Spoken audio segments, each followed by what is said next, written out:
Breaking news! PBBM, pinataas ang ani ng palay at mais dito sa bansa. Samantala, mga senior citizen, gulat na gulat sa ginawa ni PBBM. Ito ang ating tututukan ngayong araw na ito. Saglit lang ito mga kababayan, kaya humanap na ng pwesto. Tara na, umpisahan na natin ito.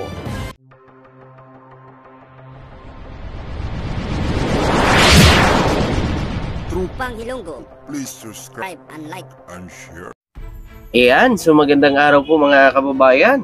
Napakaganda na naman ang araw natin at siyempre magbibigay na naman tayo ng balita sa lahat nating mga kababayan dyan. At ito mga kababayan ay hindi po kasi madalas ito binabalita, no? So ito, ibabalita ko na lang po ito sa inyo mga kababayan. Baka sasabihin nyo, gawa-gawa na naman ito Dalawa po ngayon ang ibabalita ko sa inyo mga kababayan. Ang una po ay ang pagtaas ng ani ng mais dito sa Pilipinas. Ayan, tumaas po ang ani ng mais dito sa Pilipinas mga kababayan. At ang pangalawa naman, good news sa ating mga senior citizen. Unahin na natin ang pagtaas ng ani ng mais dito sa Pilipinas. Inihayag umano ni Pangulong Ferdinand Marcos Jr.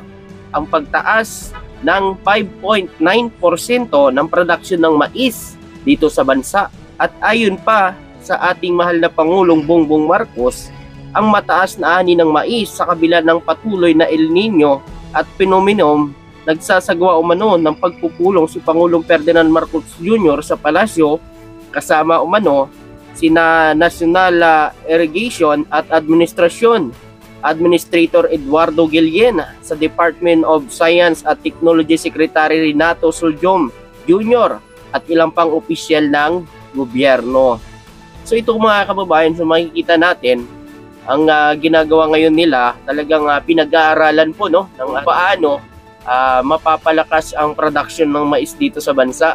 Malaking tumaas ang ating ani ng palay sa kabila ng mga hamon ng El Nino ay nagbunga ng natulinada kada ektarya, habang ang produksyon naman ng mais ay tumaas umano ng 5.9%. Ang agrikultura resilience na ito ay isang testamento sa ating commitment at sustainable farming practice. Sinabi umano ito ni Pangulong Ferdinand Marcos Jr. mga kababayan. So hindi lang pala mais ang tumaas, pati pala ang palay mga kababayan ay tumaas din ang ani ng palay. So siyempre po mga kababayan, dahil din yan sa pagsuporta ng ating mahal na Pangulo sa ating mga magsasaka. Pero inyo po mga kababayan, ang ating mahal na Pangulo siyempre nag-offer, di ba? Inupiran nitong ating mga magsasaka, nabigyan sila ng pautang na walang interest. Kasi itong ating mga farmers mga kababayan, ay iba talaga dyan mga kababayan, ay wala pong sariling pera na ipagbili ng mga abono at binhi. Napakalaking tulong ito sa ating mga magsasaka mga kababayan. Ang inutang nila mga kababayan ay wala yung tubo, no? Balik puhunan lang sa gobyerno. At malaking bagay din ang pamamahagi ng titulo ng lupa sa ating mga magsasaka mga kababayan, diba? Ayaw kasi ng mga anti-Marcos yan, kasi bakit daw ibinibigay ang lupa? So ayun po mga kababayan, kasi ayaw ng mga anti-Marcos yan, kasi siyempre nasasapawan yung kanilang amo dyan mga kababayan. Kasi pwede naman pala gawin yan para sa ating mga magsasaka. Bakit hindi po yan nagawa noon ng mga nakaraan administrasyon? Sa briefing sa palasyo, inihayag umano ang matagal ng tagtuyot dahil sa posibleng La Nina. Ayan po, alam naman natin mga kababayan, talagang matindi ang init ngayon. Sigurado talaga mahaba-haba ang El Nino ngayon mga kababayan. Patupad ang DA ng alternate wetting at drying sa tamang buto, dahil ang ginagamit umano nila for this year, 60% ay hybrid rice na mas kakaunti ang tubig ang gagamitin. Actually, tumaas ang ani dahil hindi mo naman kailangan ng tuloy-tuloy na tubig para sa palay. So kaya pala tumaas mga kababayan yung ani ng ating mga kababayan sa palay, kasi ang ginamit po nila na binhi ay high-tech mga kababayan, hybrid rice, no? Ang ginamit po nila. Hindi po siya yung talagang nangangailangan ng tubig. So ayon dito, hindi kailangan ng tuloy-tuloy na tubig para sa palay. So napakalaking tulong ito. Katulad ngayon, El Nino mga kababayan, talagang hirap na hirap sa tubig. So ito talaga ang pinakakailangan ng ating mga magsasaka na binhi mga kababayan. Kaya pala tumaas ang ani. Ayan po mga kababayan. Nagpatupad din sila ng mabilisang turnaround para talagang makapagtanim agad ang mga tao at magamit pa rin ang available na tubig sa lupa. So yun. So yun po mga kababayan. Ang galing talaga ng ating mahal na Pangulo at siyempre yung mga ahensya niya na inilagay po dyan sa DE mga kababayan. Diba? Napakagaling talagang pinag-aaralan po nila kung paano mapataas ang ani ng palay at mais dito sa bansa natin. So alam naman natin mga kababayan, napakataas talaga ngayon ng presyo ng bigas dito sa bansa natin. At siyempre, yan palagi ang sinisigaw ng mga kababayan natin. Ang sinasabi po nila, asa na daw ang 20 pesos na kilo ng bigas. So yun po mga kababayan. Alam nyo po mga kababayan, isa lang dyan masasabi ko, intindihin nyo po ang ating mga magsasaka. Kapag yan po ay ipinatupad ang 20 pesos na kilo ng bigas, so ang mangyayari po sa palay ay 10 piso per kilo ang palay. So ano mangyayari po sa magsasaka? Imbis na magtanim, bebenta na lang ang kanilang lupa. Nung nakaraan na kay Pangulong Duterte, 15 pesos ngayon mga kababayan. Mas mababa ngayon kaysa kay Pangulong BBM na 20 pesos. Pero hindi rin natupad.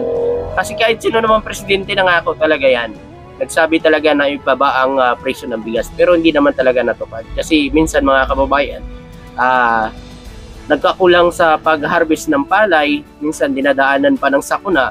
Alam niyo naman mga kababayan, madalas sa atin dito, dumadaan ng trahedya. Kaya ganun ang nangyayari. At ito naman po mga kababayan, ang pangalawa nating ibabalita at good news sa inyong lahat mga kababayan para ito sa mga senior citizen kababayan. Naglabas ang DBM ng 49.8 billion social pension para sa mga mahihirap na nakatatanda mga kababayan, para sa ating mga senior citizen. Wow, good news sa ating mga senior citizen dyan. At naglabas ng halos 50 billion Social Pension Department of Budget Management para sa mahigit 4 na milyong senior citizen sa buong bansa. Ay, wow, mga kababayan, ibang-iba talaga ang ating mahal na Pangulo.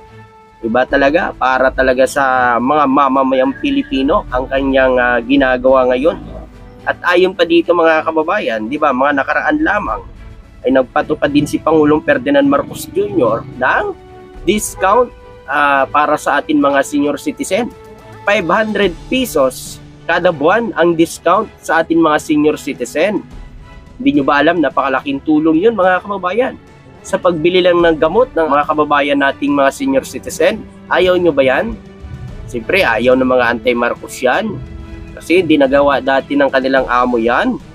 So ipagpatuloy natin ang halaga na inilabas umano ng Department of Social Welfare at Development para mabayaran ang buwanang allowance ng mga indigent senior citizen sa buong bansa. No, di ba mga kababayan, ang galing talaga. Halos doble ang budget ngayong taon para sa programa kumpara sa 25.3 billion na inilaan noong nakaraang taon. So grabe mga kababayan. So doble ang ibinigay ngayon kaysa nung nakaraang taon. So nakaraang taon lamang mga kababayan ay 25.3 billion lang. So ngayon nasa 50 billion mga kababayan ang inilabas. So yun po mga kababayan. Ang programa ay naglalayon na mapabuti ang kapakanan ng mga kwalipikadong indigent senior citizen sa pamamagitan ng pagdaragdag sa kanilang pang-araw-araw na pamumuhay at mga pangangailangan medikal. So alam naman natin mga kababayan, talagang kailangan kasi talaga ng ating mga senior citizen medical, kasi siyempre pag senior ka na mga kababayan, talagang marami ng sakit na pumapasok sa katawan natin. So meron naman talaga mga senior citizen na malakas pa. Sa ilalim ng batas, ang mga benepisyaryo ay tatanggap umano ng pinahusay na buwang stipend na 1,000 mula ngayong taon. So yun po mga kababayan, mula ngayong taon ay tatanggap umano ng 1,000 kada buwan ang ating mga senior citizen. So ibig sabihin mga kababayan, sa loob ng isang taon ay 12,000 din ang matatanggap ng ating mga senior citizen. Doble ang halaga ng kanilang buwan ng pensyon na 500 nung ipinatupad ang batas noong 2022. Wow, grabe mga kababayan, napakalaki oh. Biruin mo mga kababayan, noong 2022 ay 500 lang pala ito mga kababayan. So ngayon, naging 1,000 na. Wow. Karapat-dapat sa tulong ang mga 60 na taong gulang pataas, mahihina at may sakit at walang pensyon mula sa ibang mga pinagkukunan ng gobyerno tulad ng Government Service Insurance System, Philippine Veterans Affairs Office Social Secretary System at mga pribadong kampanya ng insurance. So ang mga senior citizen ay dapat na walang regular na pinagkukunan ng kita o suporta mula sa pamilya at mga kamag-anak upang matugunan ang kanilang mga pangunahing pangangailangan. So yun po mga kababayan, napaka-good news ito para sa ating mga senior citizen. Siyempre sa ating mahal na Pangulo. Good job, mahal na Pangulo. Talaga ang puso mo ay para sa ating mga Pilipino. Maraming salamat, Idol BBM. Thank you so much sa inyong lahat. At siyempre, ikaw, ano masasabi mo at makukomento mo dito? Siyempre hanggang dito na lang. Maraming salamat po.